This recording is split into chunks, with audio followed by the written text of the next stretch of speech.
And welcome to the Board of Supervisors meeting this Tuesday, May 28th. We are coming back from a closed session and starting our regular session at 10 a.m. Kylie, could you please take the roll?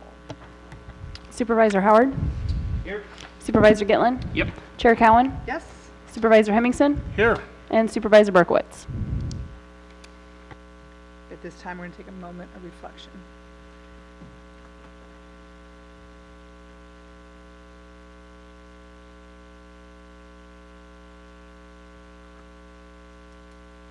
Okay, could you please join me in the Pledge of Allegiance? Ready, salute. I Pledge allegiance to the flag of the United States of America and to the republic for which it stands, one nation, under God, indivisible, with liberty and justice for all. We're going to do introductions of new employees. Is there any new employees? Yes.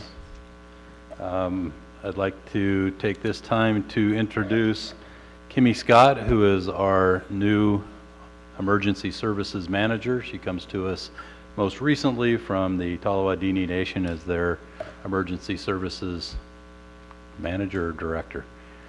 Either way, that's where she's coming from. And she took over about a week and a half, 2 weeks ago, and we welcome her, and we hope we have no big emergencies, but we do have trainings, and we're planning for some others as they come up. Right. And would you like to come on up? Welcome. Yes, welcome. Thank you. Yeah, Anything so you'd like to say? Or? yeah, I'm just really happy to be here and look forward to many great years ahead with everybody. And got a few big ticket items I'm looking to do, so hopefully some recovery planning and working with the schools and reaching out to our partners outside of the county as well. So if you have any questions, you know where to find me. Great, thank you. Thanks. Welcome. Okay, any reportable items, actions from closed session? No reportable action. Thank you. At this time, I'm going to request any deletions, corrections, or additions from board members to the agenda. Anything, gentlemen? Okay, then we'll start off with board reports. Supervisor Howard.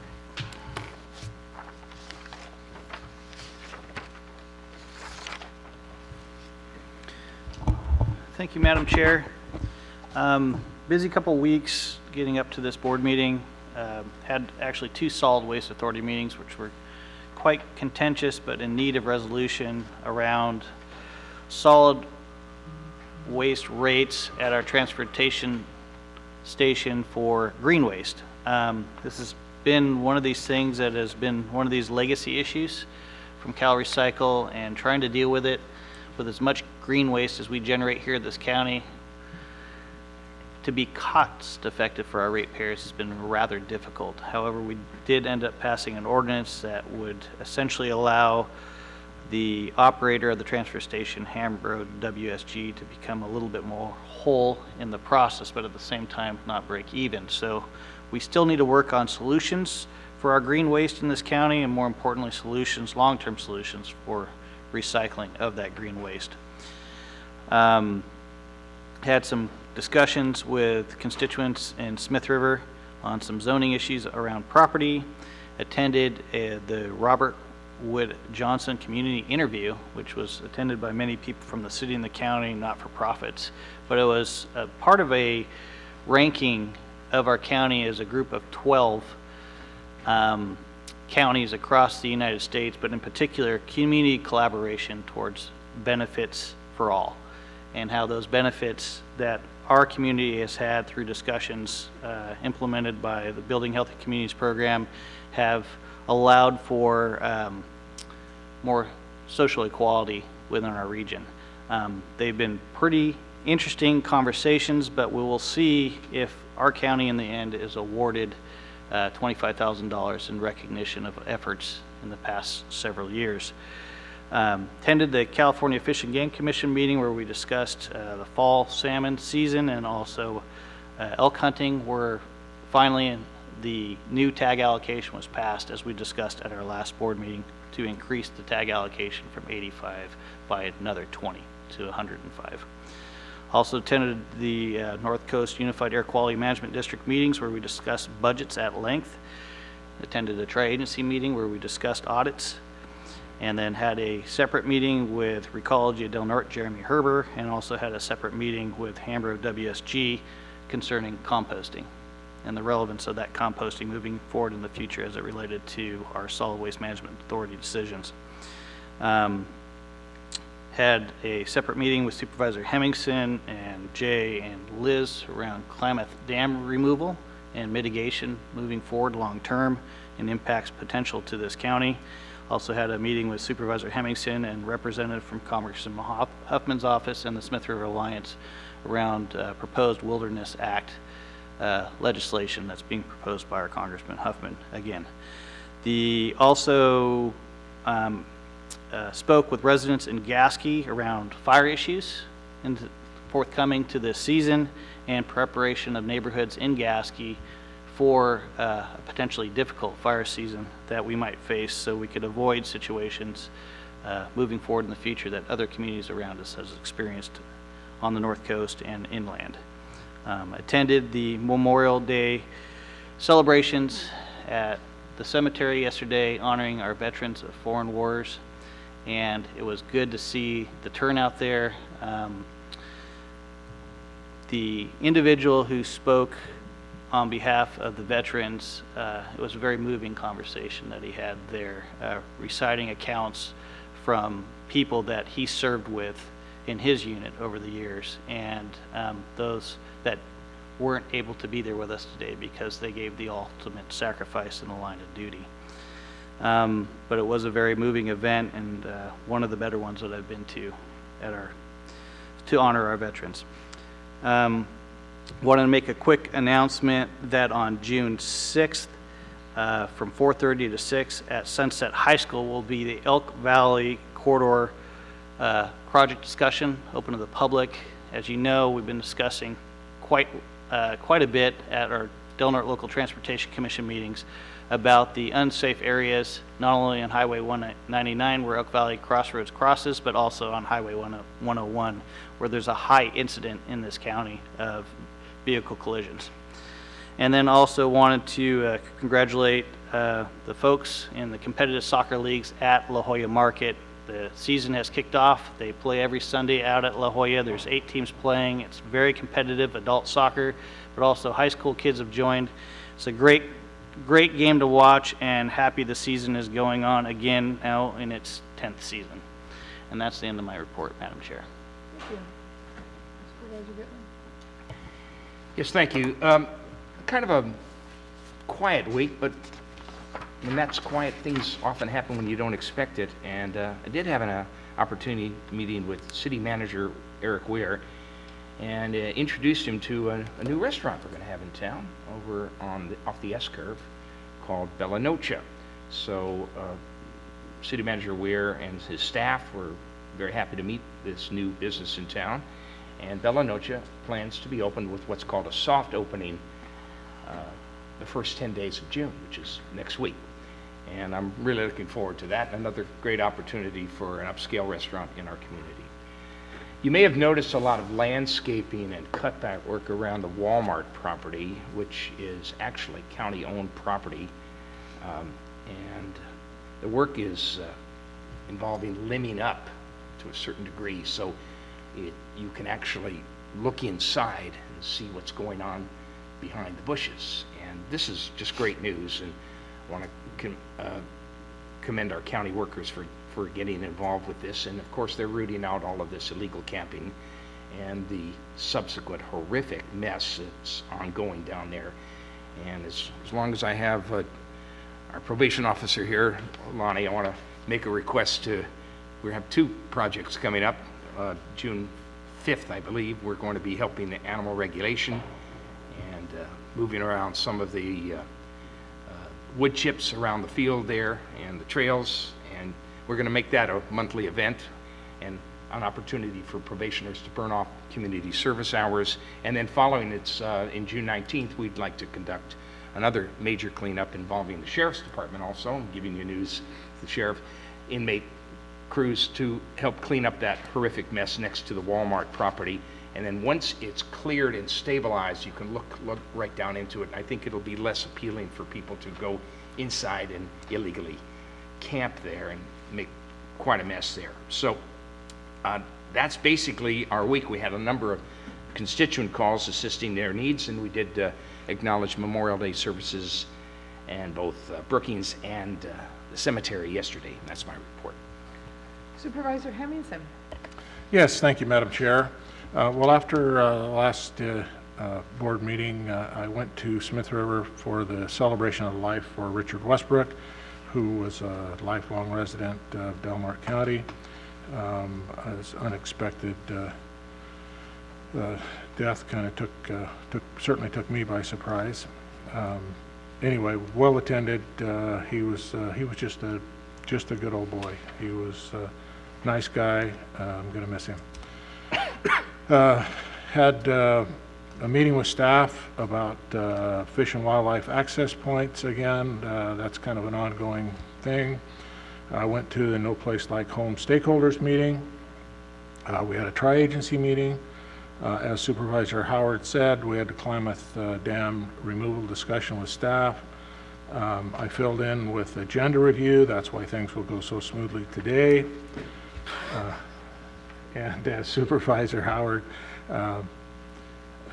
said, we had a meeting with Jared Huffman's field rep over the phone about the public lands bill, as well as representative from Smith River Alliance.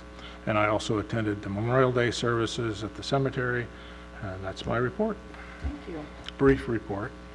Yeah, mine's pretty brief too. After our last meeting, we had a solid waste meeting. I think Supervisor Howard went into detail of what we're dealing with over there.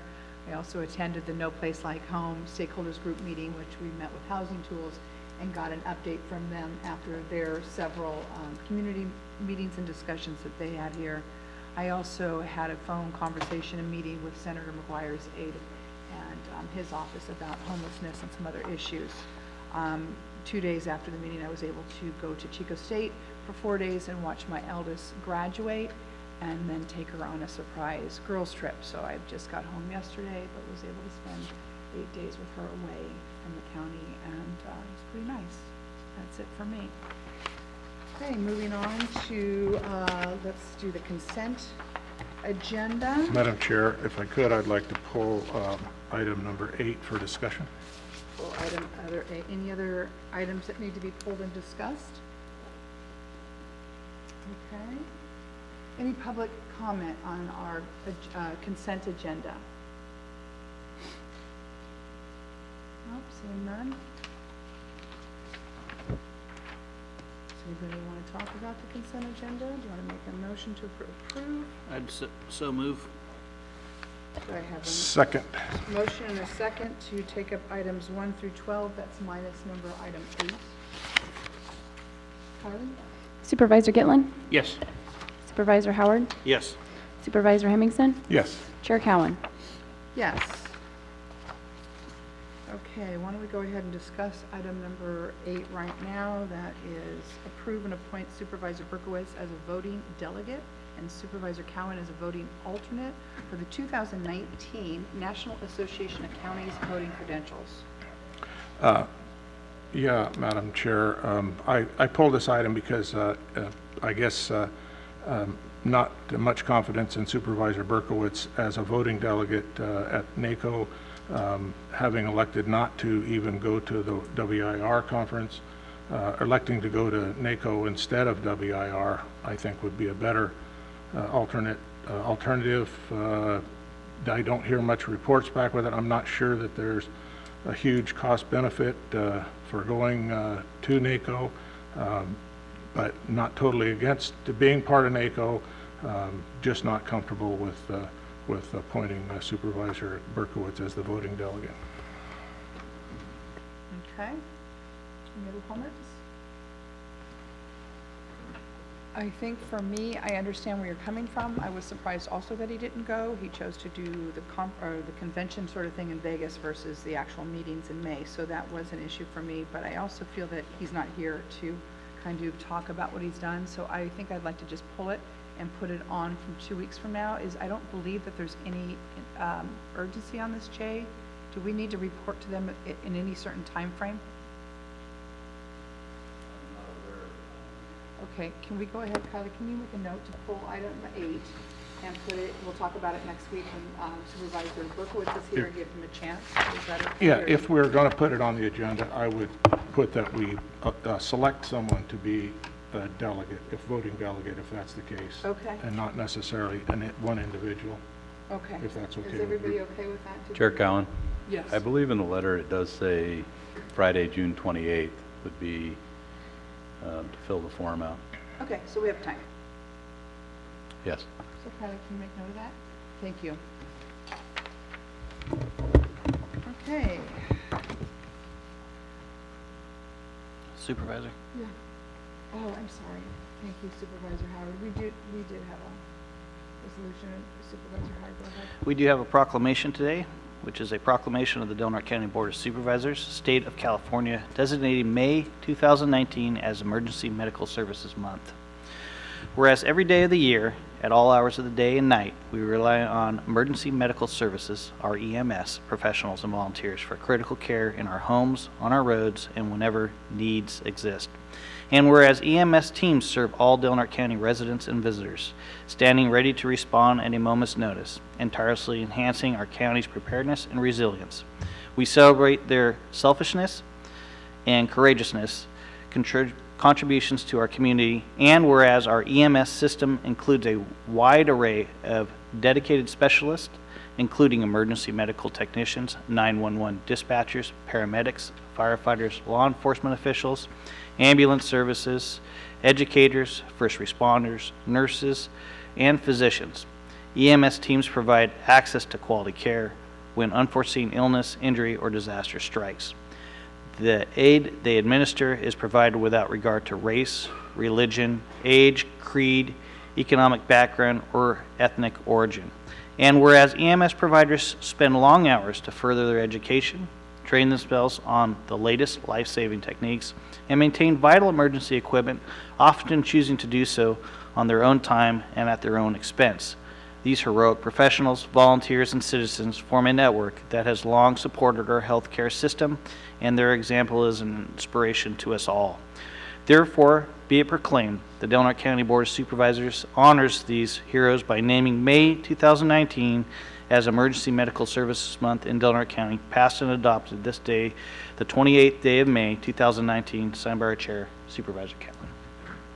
Thank you.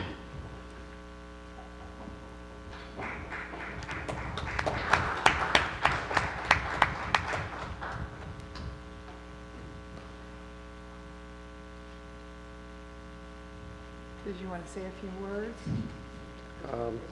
I'm embarrassed. I mean, our folks do a great job out there. Like it says in this proclamation, they work hard hours. They work unusual areas. It starts from our dispatchers, goes all the way to the doctors and everything in between. Our paramedics and EMTs, volunteers out there, all making that chain of survival possible. And this is very nice, and we'll be sure to share it with all of them. Thank you very much. Okay, moving on to item 15, general government, approve and authorize an annual step increase from a range A12 step E to a range A12 step F for the chief probation officer. Move for approval? Second? I have a motion and a second. Any public comment on item number 15? Seeing none, Kylie? Supervisor Gitlin? Yes. Supervisor Howard? Yes. Supervisor Hemmingson? Yes. Chair Cowan? Yes. Moving on to budget transfers, we've got items 16, 17, and 18. That's approve and adopt budget transfer 05-07, 05-08, 05-09.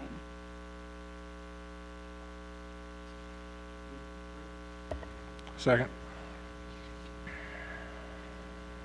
I have a motion and a second. Do you have any public comments on items number 16, 17, or 18? Any public comment? Okay, seeing none. Kylie? Supervisor Gitlin? Yes. Supervisor Hemmingson? Yes. Supervisor Howard? Yes. Chair Cowan. Yes. Okay. Consider legislative budget issues, consider miscellaneous legislative budget matters pertinent to the county. Do we have anything, Jay, that isn't listed that you'd like to talk about?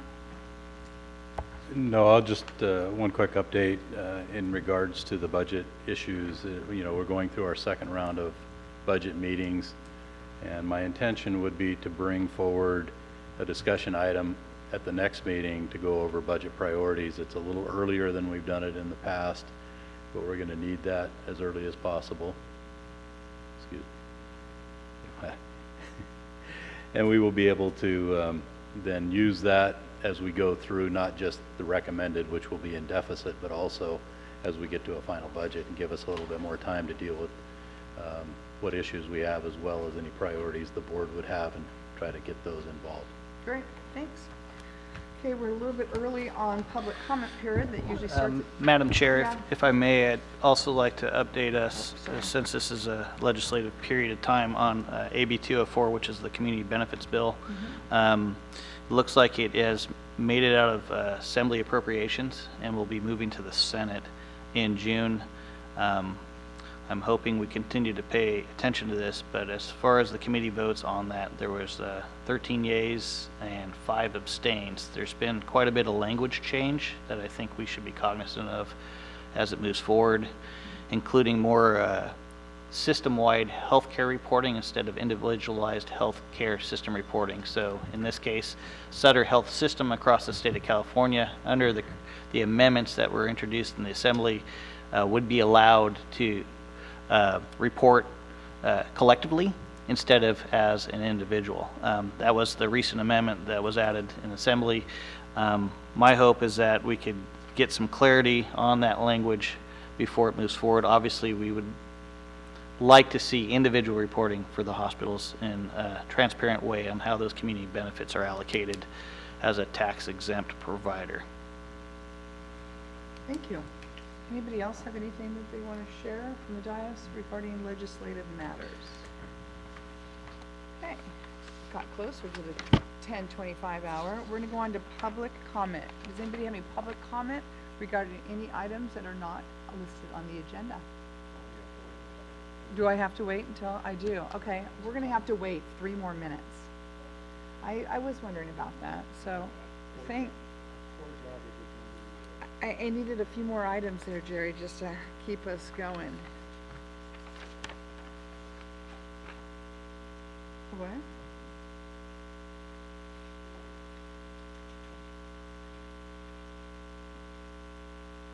Anything? Joke?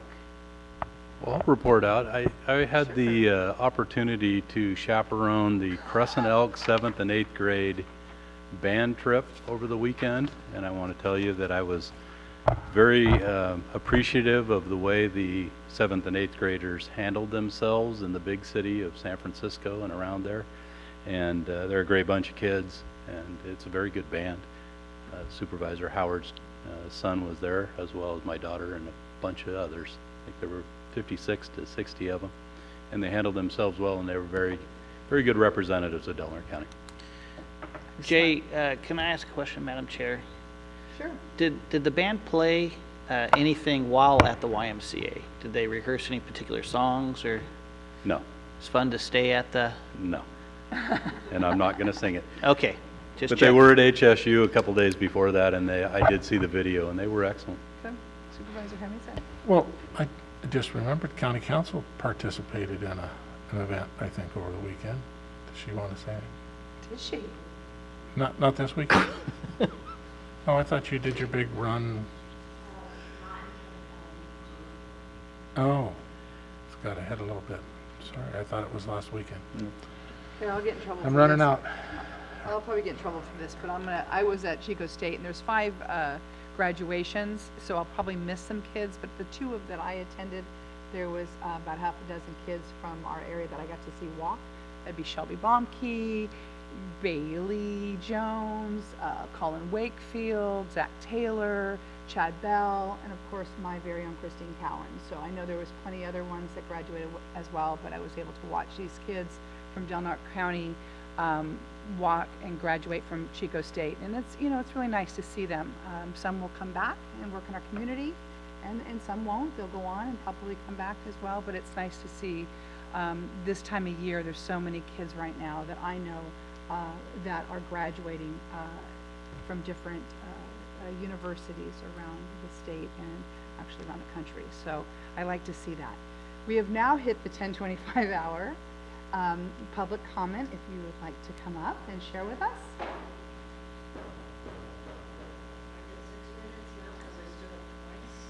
Just checking. No. Good try though. Okay, then I'm Victoria Dickey. I live in Bob Berkowitz district. First off, it's been addressed already, but volunteers are incredible. They don't have any Christmases. They don't have any Thanksgivings. They don't have dinner most of the time. My son was a volunteer for 7 years, youngest captain in the state. My dad was for 40 years. Wow, what they give up. Anyway, that's one. The other thing, I have been doing some traveling.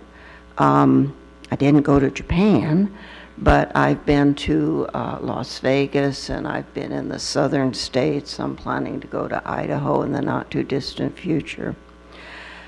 One of the things that I noted in Texas, my girlfriend moved down there, and I thought, what's the hullabaloo about? Their real property taxes are higher than ours, but they don't have, quote, fees. It's the real property tax. The sales tax is about the same, but they don't have any income tax, state income tax. In the entire 10 days that I was down there, I saw 2 homeless people. That's it. There's no 5-cent fee on every bottle you get. There's no 10-cent fee on a bag. They give you the bag. Waitresses get paid $2.65 an hour, and they live on tips. They think a great tip is $1 to $2 per person sitting at the table. They're thrilled. They're happy. No contractor's license is required to build things. No workers' compensation is required. Bear in mind, some of these things are available. But I looked at the houses, and the houses are better than we've got here. I'm sorry, I thought, oh yeah, dumpy, crappy stuff. No.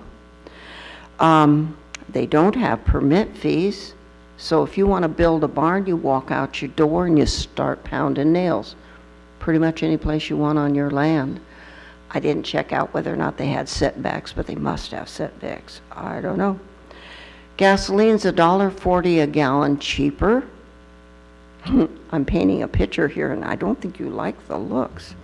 The thing that impressed me the most, I saw people with sparkle in their eye. I saw people who were excited, waitresses who are making $2.65 an hour who are planning to buy a home.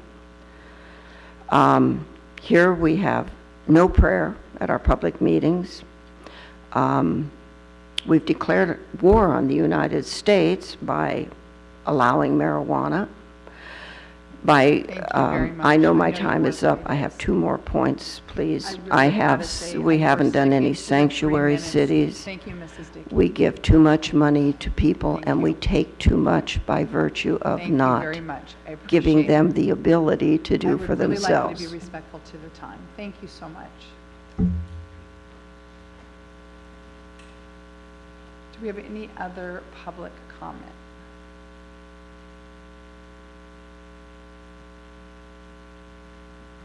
Okay, well, now we've got another 6 minutes until John has his presentation.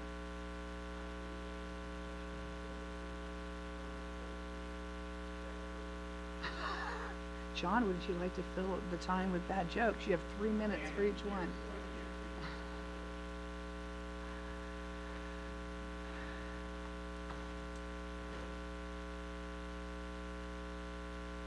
What is that? Oh, we can take a break. Let's take a break for 5 minutes. How's that? Perfect. Thank you.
45, and we're going to go on with item number 14, which is a presentation from Del Norte Ambulance with John Pritchett.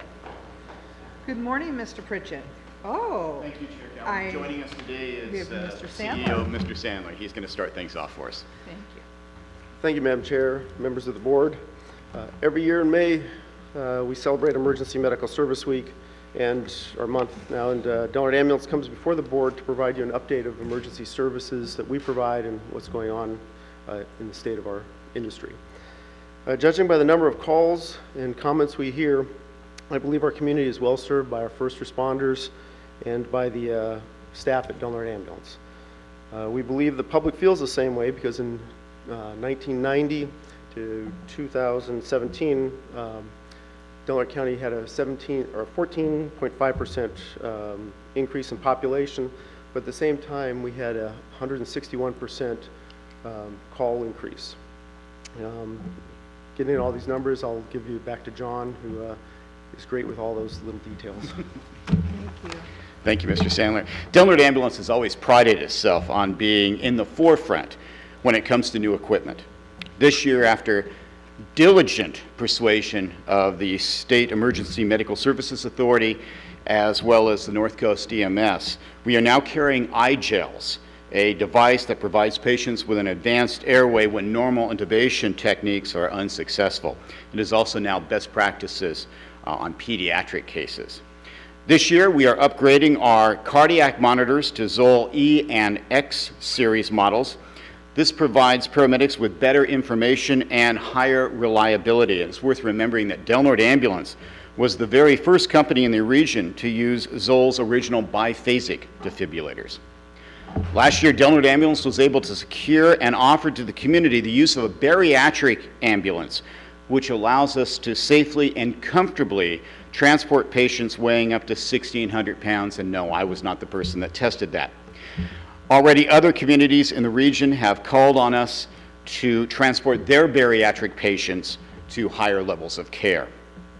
Now, while new and better equipment is always important, providing safe professional treatment and transport of the sick and injured requires skilled, professional, dedicated people.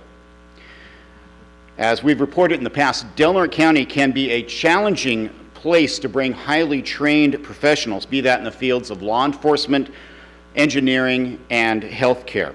Del Norte Ambulance has addressed this two ways. First, we continue to grow our own. We provide support so our EMT basics can go to school in Humboldt County and earn their paramedic licenses. We currently have 3 individuals in this program, including one that we'd like to chat about for a few moments. We are proud to have in the audience today a young man who began as one of our EMS explorers. He graduated from the local EMT basic class and started working full-time for Del Norte Ambulance in that role. Now, later, with Del Norte Ambulance's help, he was able to start paramedic school, and for 8 months he worked his way through and then started working with his in the field with his field training officer under his supervision. We expect him to be a full-fledged paramedic this summer. And can we take a few seconds to acknowledge the hard work of a young man doing good, a 2015 Del Norte High School graduate, Mr. Devin Degler.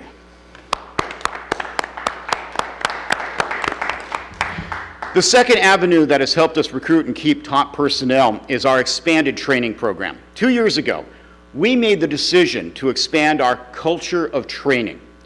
You see, every 24 months, paramedics are required to go through a minimum of 48 hours of specialty training, EMTBs 24 hours. Now, getting these hours can be a challenge as there's not a lot of local training opportunities. But thanks to the leadership of Operations Manager Charles Tweed, our 2016 National Star of Life Award winner Lyle Armstrong, and paramedic John Parker, we have built our own training program. Every month, we are offering in-depth continuing education classes covering the latest information on cardiac arrest, stroke, dealing with special needs patients, OBGYN emergencies, HIPAA, pain management policy changes, and much, much more. Now, because of this program, our people are now able to earn their continuing education credits they need to stay licensed without having to travel outside of Del Norte County. Now, this has helped us hire and keep some outstanding paramedics from out of our area, people you can feel comfortable with and confident about when it comes to serving your family, your friends, and your neighbors. We briefly mentioned our Explorer program. We continue to support Post 911, which currently has 7 very active members, and these are young people ages 14 to 21 who are learning not only medical skills, but they are learning important life lessons they're going to be able to take out throughout their future careers in and out of the healthcare industry. A couple other points. Del Norte Ambulance maintains mutual aid agreements with various agencies literally surrounding Del Norte County. We continue to have a good working relationship with CalOR, and if one of us is dealing with multiple calls or a mass casualty incident, the other will respond, if possible, for the benefit of both Del Norte and Curry counties.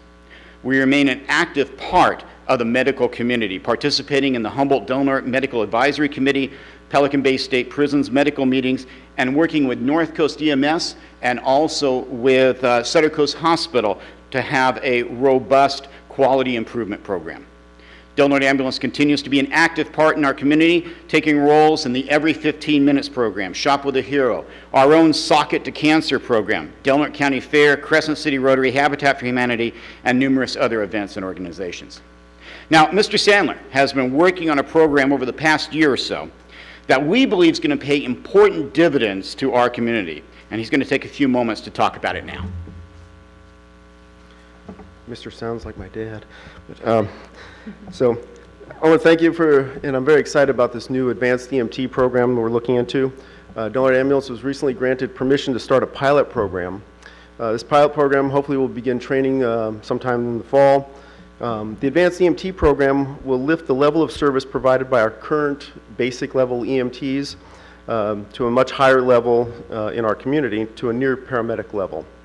With some exceptions, an advanced EMT can perform many paramedic level skills. Our goal is to not only train our EMTs, but also the many EMTs in our local fire departments, search and rescue, and first responders. Especially the outlining areas, and this will allow for quicker advanced care prior to paramedic arrival. Please note, this is not in any way, shape, or form a replacement for paramedics. It's only designed to raise the skills of our current basic EMTs. And with all this positive news, I'm going to give you back to John for some not so fun news. I always get the bad news. Del Norte Ambulance and our industry as a whole continues to face its share of challenges. One of the biggest is the California mandated increases in minimum wage, which are driving our payroll cost up 8.5% annually.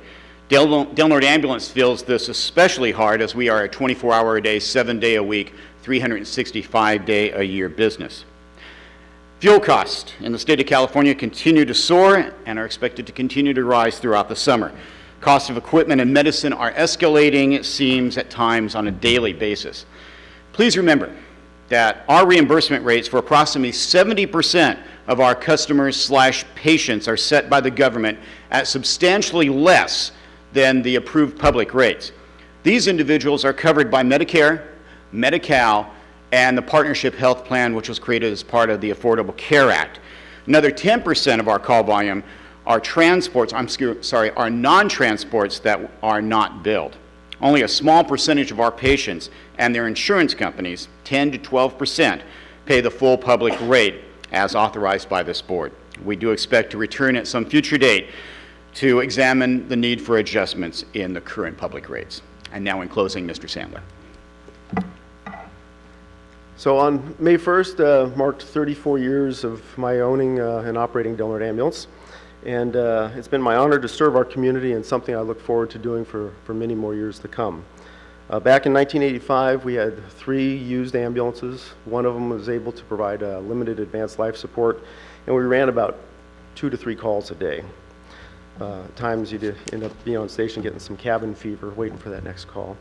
But today we provide a modern fleet with well-trained staff. We provide advanced life support service 24 hours a day, every day of the year from 2 stations. Earlier this spring, we entered into a management agreement with Metro West Ambulance, which owns ambulance companies in Coos Bay, Roseburg, Astoria, Eugene, and as of last week, Woodburn, Oregon.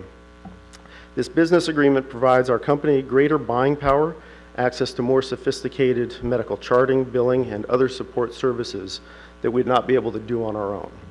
I'm real happy about this because it's going to bring a lot more oomph to our community and what we can do for our community. Just for the record, I have not sold Del Norte Ambulance, as some have reported that I have. But this agreement allows us to just do a lot more for our community, and with that, I'm happy to answer any questions you have about the services we provide or EMS as a whole. Any questions? John and Ron, I've worked with you closely at EMS, and I've watched you move into this advanced EMT program. Tell us about the move to move to go to an all paramedic staff. What kind of a goal is that you have to? That's not likely, given the dynamics of where we are. One of our units is pretty much on the road all the time, providing transports to other facilities, predominantly psych facilities. And using a paramedic for that is kind of like taking a Ferrari out for a family ride. Paramedics go through a lot of school, a lot of training, not to sit in the back of an ambulance for up to 16, 18 hours, and that burns them out. If we put a paramedic unit in play to do that, our loss of good quality people would continue to go up. We've seen that in the past. Our goal is to bring the advanced EMT program to cover that basic ambulance, so we would have that on those transfers instead. So now we're talking about BLS and ALS service, right? No. Yes, So sir. what do we have in right now? We have 4 units that are covering Del Norte County, or is it 3, 2 ALS and 1 BLS? Can you break down? At a minimum, we always have 2 ALS and 1 BLS ambulance on duty.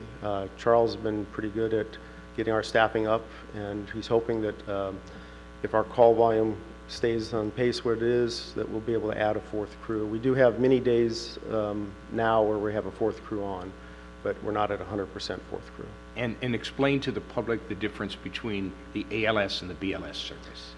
BLS is a basic life support service, has minimum hours, about 150 hours of training to provide advanced first aid and ambulance driving capabilities.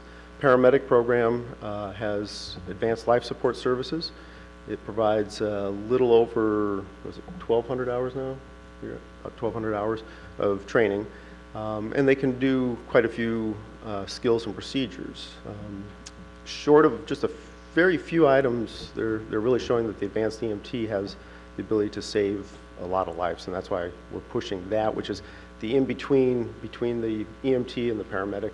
What the time commitment that it takes to make a paramedic, we can put in about 7 or 8 advanced EMTs. So we can flood the community with some reasonable advanced skills out there fast. Okay, thanks for the update. Sure. Well, thank you very much, Thank you. gentlemen. Before you leave, is there anybody, any public comment or questions for these gentlemen at all? No? Okay. Thank you very much for coming out this morning. One last thing, John mentioned Lyle Armstrong, our EMT. He also came up with a challenge coin for Del Norte Ambulance. I'd like to present one to each of you. So. Well, thank you. And give them to Kylie. Thank you very much, gentlemen. We appreciate everything you do for our community. If you should have any questions anytime, give us a call. We're open 24 hours a day. Okay, and that does it for us today. The next meeting is June 11th. We'll see you all then. Thank you.